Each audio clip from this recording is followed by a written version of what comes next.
down acts of the British Parliament if they're against European Union law. Now that's all going because we're going to leave the European Union, but we're as a country going to enter into other agreements about, for example, trade, about consumer rights and about citizenship rights. What happens when there's what is the European Free Trade Agreement approach, which is obviously sort of an advisory opinion that is not necessarily binding? Is that a possible solution?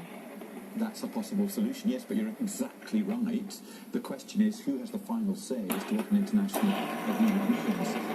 It can't be the European Court of Justice, so it's got to be some new court, or, as you've said, it could be the EFTA Court, which is a court that deals with countries that trade with the European Union but aren't in the European Union.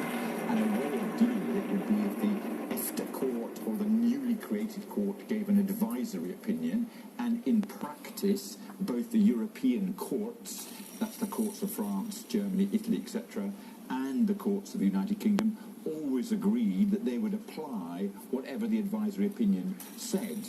If it was contrary to an act of the British Parliament, then there would need to be a change in the British Act of Parliament, which would depend upon Parliament changing it. But that would be quite rare, where there was a specific Act of Parliament that prevented giving effect to an advisory opinion. Now, that sort of model is what people were expecting would come out of the paper today, but unfortunately it's very, very general. What the paper in effect says today is we're leaving the European Union, so the European Court of Justice goes out the window and the supremacy of European law goes out the window, and we need some other dispute resolution method, but unfortunately it doesn't say what it is.